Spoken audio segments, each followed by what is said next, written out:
Hello everyone, my name is Leo Delgado and I am hosting today's podcast show. Today's episode focuses on losing loved ones to senseless violence. And my guests know what all that feels like, losing a loved one to senseless violence, which, look around the United States, it's tough to see and hear. And so that's why we're having today's podcast, to have these young gentlemen kind of share what they've been going through and what they went through. Let them tell their story. If you guys want to go ahead and introduce yourselves. My name is Elmer Bonilla. I'm 32 almost, and I lost my brother almost 6 years ago. Bring this a little bit closer. Yeah, go ahead. So I'm not leaning over like that. Yeah. It's been a tough journey since then. There's really no book or anything that teaches you how to cope. Everyone copes differently. Honestly, the only thing that's really helped me, I think, would be time. As time goes, it gets just a little bit easier. It's something that never really goes away, but time has helped. When my brother passed away due to senseless violence, it was real tough. It was real tough. I was getting ready to not necessarily be laid off, but where I was working, it was coming to an end. The establishment was closing. So I had that going on. Then my brother passed. So I ended up jobless. I ended up without a brother. So you got impacted hard. Not only were you dealing with personal things in your life, with what you were going through, Right. but when you lost your brother, it was just on top of what you were going through. It kind of left you kind of unstable. Like, man, I lost my brother on top of losing. I'm almost on the brink of losing my job. But I know at the time the job was the last thing you thought about. Yeah, the job was the first thing on my mind. Like before all that happened, Yeah. what am I gonna do? You gotta make ends meet. You gotta find another job. You gotta do this, that. But when my brother passed, like I didn't even care. I forgot about not having a job, and then that became an issue because, I was hurting. I was hurting a lot, and I wasn't looking for a job. I wasn't really out there looking for a job. I was just mourning. So then next thing I know, I got bills stacking up. I'm getting behind, and I'm dealing with the loss of my brother and not having a job, and I had nothing to distract me on top of that. So now I'm just sitting at home thinking about it. So then also, it just goes to show you that resources, whether you were, looking for a job or for what you were going through emotionally from grief and from the loss, resources could have made a difference for you, right? I mean, Most definitely. I didn't really seek any resources. They were definitely offered, by different programs, departments, going to court, his case, his murder case and stuff like that. And resources were definitely offered. But me personally, I just usually take my battles on alone. Yeah. And I didn't really seek anything. Like I said, I just dealt with it with time. Yeah. Time is the only thing that really helped me. I try to distract myself a lot with certain shows, just things like that, funny things, comedy, just something to get the spirit up. Yeah. Was it, and I can only imagine how tough it would have been coping with the loss of your brother and seeing your mom and seeing your whole family with this loss. I mean, it was tough on everybody. Now, if you want to go ahead and share your name also and talk about your experience as well. And yeah, how you doing? My name is Melvin Bonilla. Elmer's my brother, so we're speaking about the same person. Yeah, it was tough. That's like the least way to put it, I guess. You got so much going on in life, family, your kids, your significant other. And when something like that happens, everything comes to a halt, everything. All you're thinking about, well, of course, you're mourning, you're taking it in. Nothing else seems to matter, because you're just thinking about your loved one, that they're gone. And on top of being gone, the way they were taken from this world. So it's tough, and like Elmer said, I'm the same way. I didn't seek any resources. You know, I've always been that way. My whole life, I take care of my own things on my own. I've actually tried to seek help in the past, government aid type things, and been denied. So after that, I was like, you know what, I'm just gonna deal with it on my own. Thank God I've always had a job. It's been rough with jobs. Even at the time of my brother's passing, I was in between jobs. I couldn't find a steady job. So yeah, it's tough, and then you see your mother, your father, we also have a sister. You see everybody, it affects everybody. I'm the oldest of the siblings, so I kind of, not that it was put upon me, but I felt in a way like I'm the oldest. I gotta stay strong here. I gotta kind of keep it together. Yeah. Even though, of course, it's we're all human beings. Yeah. You go in a room and start crying, or anywhere you are. Sometimes you just can't hold it. But yeah, it's very tough. And like you said, violence.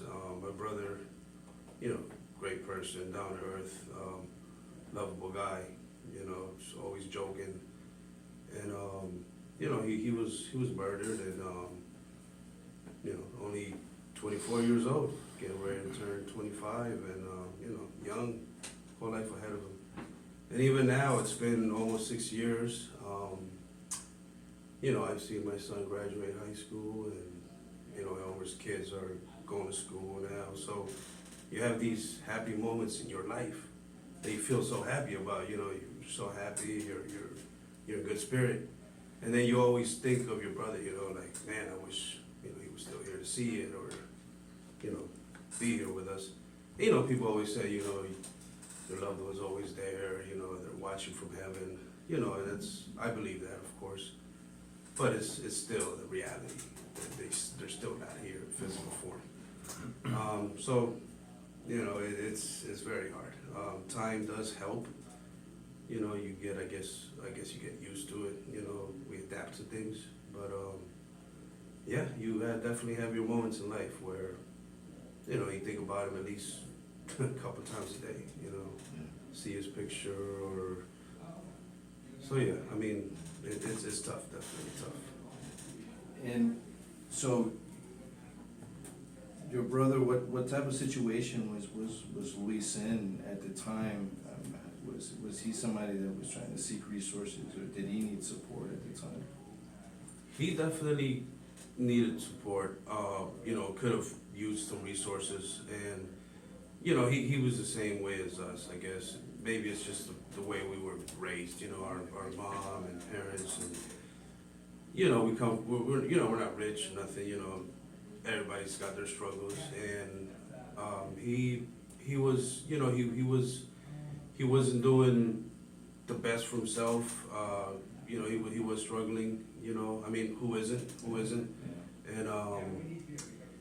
And so that when he was killed, it just made it that much worse. He's here it is, somebody who's having a tough time in life, and then in a way it's almost kind of like, God says, hey, you know what, I'm gonna take him with me now, because he's going through too much on this world. Yeah. Sometimes I think about it that way, but yeah, he could have definitely used resources himself, and he probably didn't seek him. Just because he's our brother, I know him. He's like us, hey, it's not really a macho thing or nothing. It's just kind of like, hey, I'm gonna handle this on my own. I'm gonna figure it out. I'm working. I'm gonna do what I gotta do. Yeah. And I'm sure he probably seeked help. Yeah. Government help, aids. He possibly was denied, I'm sure, and that kind of, you kind of like, what? I'm gonna figure this out on my own. So, but yeah, he was definitely going through a rough patch. But again, you see him, he always had a smile on his face, happiest person ever. He give you last $5 in his pocket. Hey, you hungry? You need this? You need that? Yeah. That's who he was. So, I can picture him now. Just sitting there giggling, cracking a joke. Yeah. So yeah. And I got the pleasure to meet him as well. I knew him when he was about 8 and Elmer was about 10, and you know, I know the closeness you guys with your brother Luis and your sister Blanca. You know, you guys have always been a tight-knitted family. You guys have always been tight, and so I remember finding out when it happened. It was because it was on the news, and I remember my sister reaching out to me and telling me that, you know, I didn't know which brother it was. So I was like, oh man. So I remember my sister sending me a quick clip of the news talking about what happened, and then I couldn't believe it, you know, and I was trying to get in touch with you guys, and at the time you guys were, you know, trying to handle what you guys were trying to handle at the time with that, and then of course I finally got the information, and then we went to the service, we went to the wake, and you know, I just couldn't believe it, because being that I saw when he was 8, and being that I kind of had the same background as him, going through those struggles and not having the resources, because I know when I was a younger man, I was going through very similar scenarios, and it was just difficult to see that, you know, this young man is not with us anymore, and I loved him like a brother too, so I can only imagine you guys being his brother, what you guys are going through. And so my next question is, what have you guys done since everything? I mean, it's been 6 years now, of course, you know, he's gone but not forgotten. How have you guys moved on and lived in his legacy in a positive way? Because you guys are here now for him, representing him. You know, what are some things that you guys have gotten into in your life since it happened?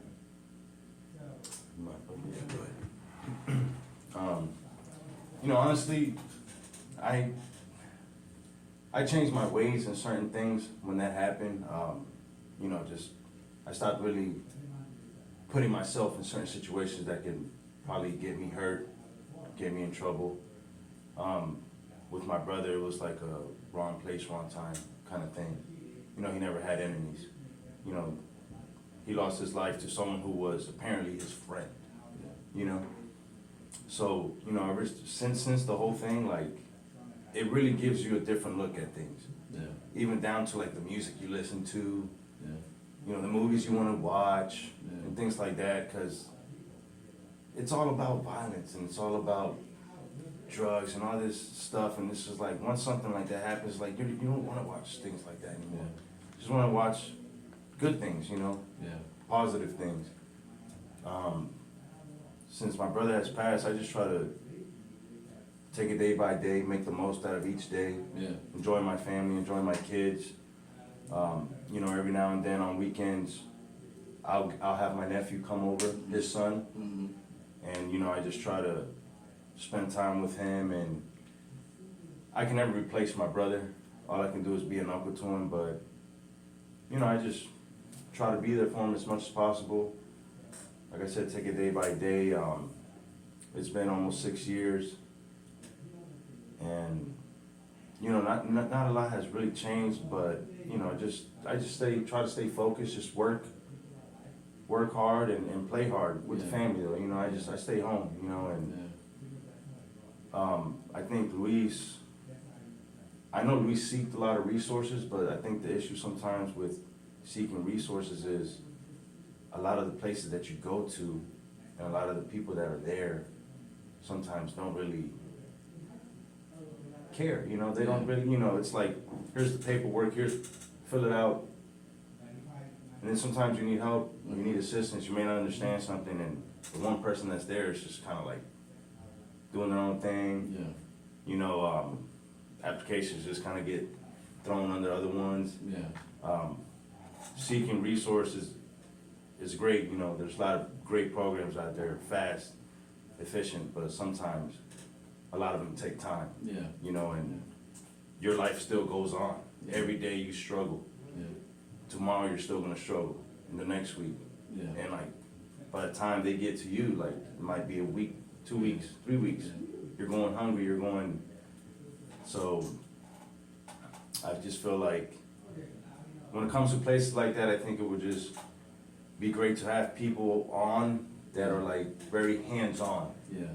You know, actually putting their all in, Yeah. you know, not just there for a check or just, you know, just trying to make it by the day, like. Someone who actually cares about Yeah, the someone who cause. actually cares exactly Yeah. for the cause, wants to Yeah. help, wants to make a difference, you know, make Yeah. a change, make an impact.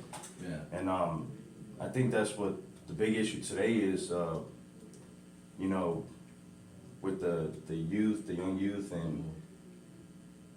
you know, this generation is very different, you know? Yeah. They're not really as hardworking, you know, it's all, they want it all easy, they want it all, so then, you know, once people start struggling, they don't know what to do, they don't know where to go, how to start. yeah, I think we just need different programs, better programs that can show young men and women how to become adults, yeah, you know, be more responsible, yeah, teach work ethics, yeah, things like that, how to save money, you know, even in, you know, even with school and your school programs, you know, sometimes they teach a lot of good things, and sometimes they teach things that might necessarily not really be yeah.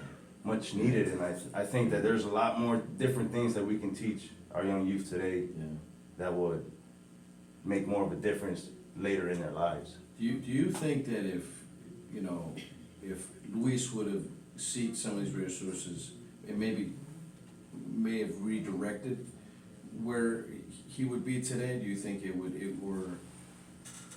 You know, I think it's a lot in the area too that we Yeah. grew up and lived in, Yeah. where he passed away. Yeah. You know, it's just right down the street from the home we grew up in. Yeah, And I think that area necessarily just doesn't really have the resources to help people. yeah, I mean, you can go down my area right now and you'll see it for yourself in the streets. You'll see how many people are just lingering out there Yeah. outside of 7-Elevens, Yeah. you know, drinking. There's cops passing by. They don't even care. yeah, You know, it's way more people in need of resources and not enough resources for it. And I think that if Luis would have gotten the help that he needed faster, Mhm. more efficient, you know, people who actually cared and helped him, Mhm. I think he'd still be here today. But, you know, when you're young and when you're struggling, when you don't have anything and you seek help and you don't get help, yeah, you know, of course, the easiest thing for anyone else would be to say, you know what, forget it. You know, let me go grab a beer, let me go do this, and, you know. fall into that trap of that Exactly. environment. Yeah. You know, did you want to chime in, Melvin, a little bit about that? Or? I mean, it's, you know, we could always talk about what if this, what if that. It's hard to say, but definitely I think with resources, you know, like Elmer said, if he possibly would have got an answer, or hey, you know, we can help you with this or that, it would have encouraged him, you know, and maybe, you know, kept him from going a different way or saying forget it, you know, oh, they don't care, they're not gonna help me. Yeah, You know, whether he'd be here today or not, you know, it's hard to say, but definitely, yeah, it would make a difference, you know, it would make a difference. You know, okay, I found some good help now. You know, I don't have to go do this or see where else I could seek it or be disencouraged and say, forget it. yeah, You know, and that's the problem today, you know, I mean, it's still going on now, like you guys were saying. I mean, there was a stabbing just the other day within like a couple buildings from where it happened to my brother. yeah. You know, and the new generation too, and it's just, I don't know how to put it. I mean, maybe it starts from home, you know, trying to keep our kids busy with, you know, sports. You know, Keep them you active. know, Keep them active. keep and them off the active streets. with positive things Yeah, get them than off the to, streets. you know, skip with school or, you know, it's tough for me, the days we're living in now. It's kind of scary thinking about our own kids now. Yeah. You know, it's just getting worse and worse, you know. Drugs are so easily available. Yeah. So much access to now. You know, the music they're hearing, you know, then they want to go act like their favorite rapper or whatever it is, and you know, it's just, I guess it's just different because myself growing up, I could hear something and I knew it was just kind of like watching a movie, you know, Yeah. it's not It's real, not it's real. just make believe, you know. Yeah, If you hear music, it should be the same way, hey, this is just music. But kids nowadays, oh yeah, I'm gonna go do this, and then they go and commit a crime or murder. Now they got you know, if they don't die, they're going to prison for 20 years because they killed somebody, because they thought it was cool Yeah. or whatever. You know, trying to keep the youth busy, you know, that's really what it's about, man. You know, sports, you know, drama classes, whatever it is, you know, that would definitely help. And resources too. Because a lot of times parents are picking up a second job Mhm. because they don't have The you financial know, means to their provide. means. So now, who's home with the kids? Yeah. No one. So now they're going Free out to there follow and doing anything. whatever they want to Yeah. do. So Yeah. it's just hard, man. It's really hard. All you can do is take it a day at a time, Mhm. and you know, Yeah. try to learn from other people's mistakes, and you know, I mean, don't let it happen to you. Yeah. You know. Yeah. And like I said, and this is why we're doing this podcast, and that's why, you know, we've done all the episodes that we're working on, because I think the main thing is that we want people to know that the resources are out there, the help is out there, you're not alone, you don't have to face whatever you're facing by yourself. And that's what we're focused on, that's why I'm having this podcast, this is why I'm doing what I'm doing, to get folks to understand that it's, you know, we have stories to share just like our participants shared today. You know, I want to thank Melvin and Elmer for coming out and giving their time and sharing their story, and maybe to save a young person that was in the same situation as Luis. And it's important that you guys share that, it needs to be heard. Again, I want to thank you both for coming out today. I want to thank everybody for today's podcast and sharing. Again, if you're ever in need, you need help and you need the resources, please don't be afraid, reach out, you're not alone. Again, I want to thank everybody. I hope everybody has a great day. Stay safe out here. And kids, adults, the resources are out there. So, you know, we hope that you guys can respond. Again, thank you, and we'll see you for another episode. And, you know, whenever we have another episode about resources. All right, thank you.